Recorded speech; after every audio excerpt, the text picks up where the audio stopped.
Surely, Cher added life and spice to every project she was on. But despite being both an iconic singer and an Oscar-worthy actor, her long list of lovers gathered the biggest attention. It's a well-known fact that the legendary performer once dated Hollywood icon Val Kilmer. But while everybody talked about them, particularly their age difference, 14 years, back in the 1980s, it's not until now that we're getting a glimpse into their romance.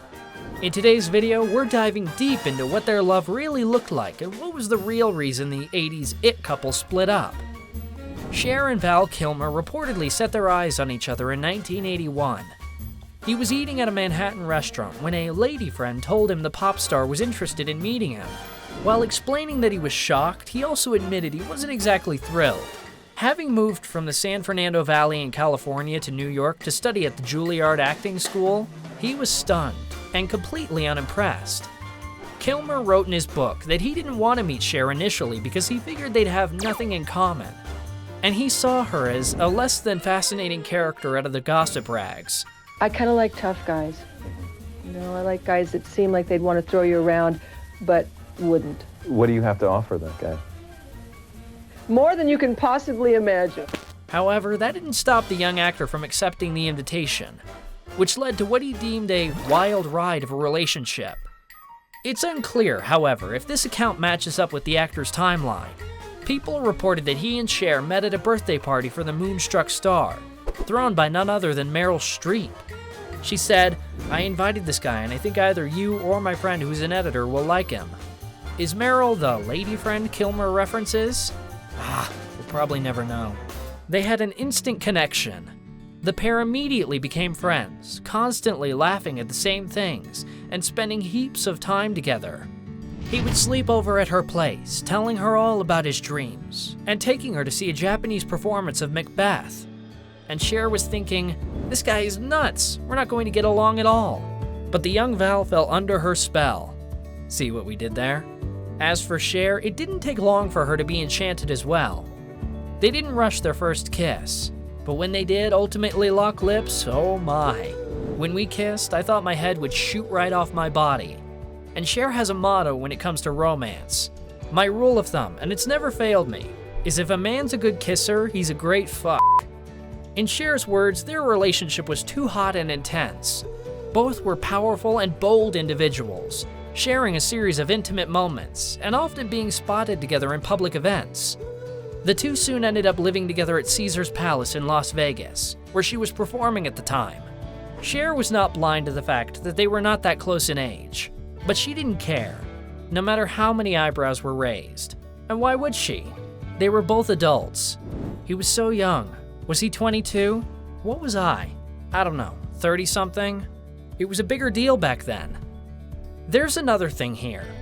Apart from the megastar not being bothered by other people's opinions, Cher believes if she hadn't gone out with younger men, she would have never had a date as younger men weren't intimidated by older women. But older men, quote, in my age category, they weren't having it. Oh, my mother said, Cher, when you get older, I wish you'd hurry to get older so that you would settle down and marry a rich man. And I said, Mom, I am a rich man. You know, it's like I don't have to marry one. Cher also said that she had a hard time staying mad at Kilmer. Even when I was angry, it was still a joy. If he called, it wouldn't matter where I was, I would go, she reminisced. The singer also revealed the nicknames the couple had for each other, which might give you some insight into their dynamic. Instead of screaming in the crowd Val and Cher, they would go for Sid and Ethel. We mean, why not? The pair also went by Valus Maximus and Cherus Reprimandus. It was just kind of who I was in the household, she said. Of course he was Maximus, come on. But there was one thing, none of them wanted to give up even slightly. Independence. He would just go off and do his own thing, and you just had to be prepared. Kilmer was Cher's relationship that came close to working, as she still feels that their connection was something unbelievably special. The sense of humor they shared, the creativity and sensitivity he possessed, and how good Val was with her kids, Chaz Bono and Elijah Blue Allman. One New Year's Eve, they stayed in. He bought a bunch of art supplies and spent the entire evening creating artwork with the family. He scored some major points with Elijah, who later confessed that the actor was his favorite boyfriend of his mom's growing up. He gave me a human scalp for my birthday, and from then on, I just loved him. Ah, the classic gift. Despite having far more experience in the entertainment business, Cher also credits Kilmer with helping build her confidence with her work, including getting the courage to do the screen test for what would turn out to be her breakout role in Mask in 1985. That year was no bed of roses for the happy couple, though. By 1985, Cher had reportedly moved on, with Kilmer's former agent Joshua Donnan. Though that sentence may spell scandal, there don't appear to have been any bruised egos involved. In his memoir, Kilmer said there was no official breakup between the pair. Neither of them came up with why they wanted to part ways, but suddenly realized they had grown apart. If I could describe our breakup, I would, but I can't because it never really happened, at least not formally.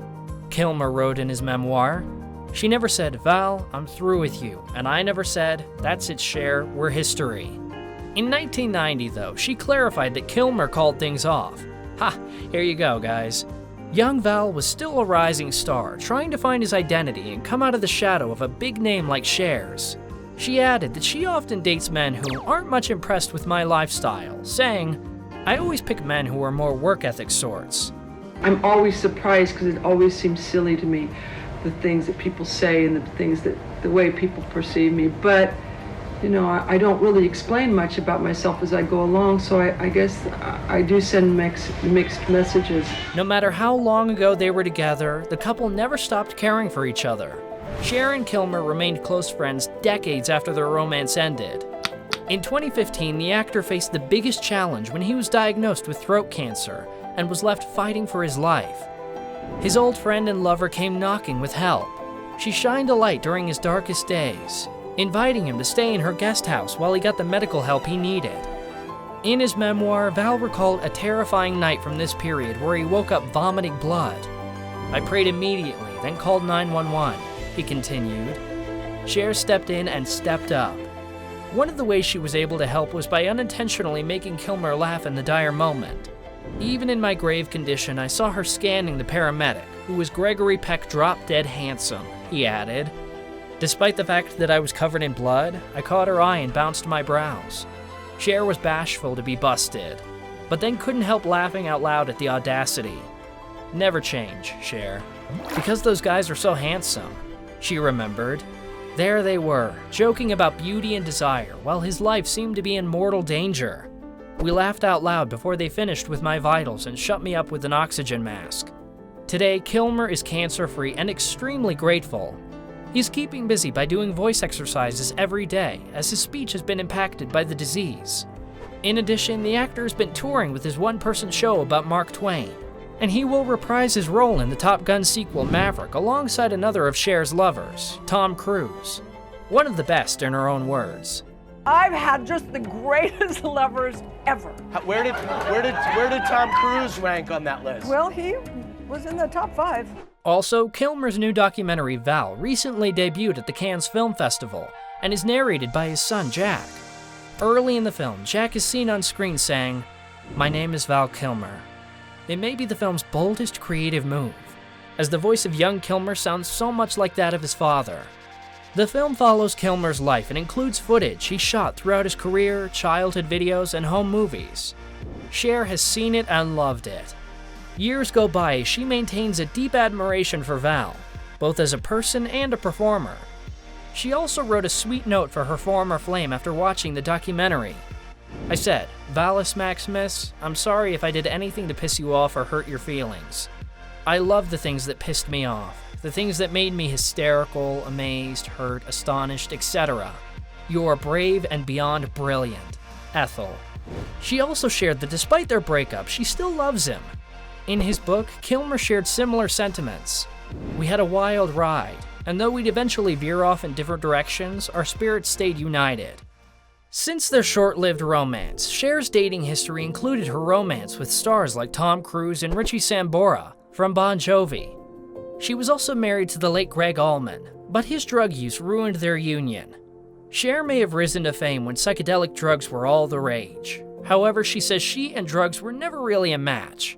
Of course, if they were, Cher probably wouldn't be rocking it as wonderfully as she is at 75 years old.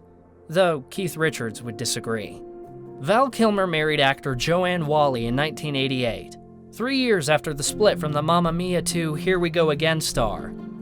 They divorced 8 years later, and then he dated Cindy Crawford and Angelina Jolie. Oh, wow. For the last 20 years, he appears to have been single. When asked about her current relationship status, Cher stated, "I'm still on the lookout. The problem I have with all the boyfriends lately is that now there's no way to keep something special." I hardly have time for myself. Right now I would like to have a man at the end of my tour, if I could just work it out, you know. While Cher likely shares the same feelings that other Hollywood figures share, it appears that there may be a man or men that she's involved with, as she has a problem with all the boyfriends lately. So, Cher, just how many men are you keeping in your view? And what about reviving some old flames? What do you think, guys? Drop your opinions on this iconic 80s couple and their long-lasting relationship in the comments below. As always, thanks for choosing Rumour Juice. Spread the word, and don't forget to subscribe and hit that notification bell for more stories that will make you feel all the feelings.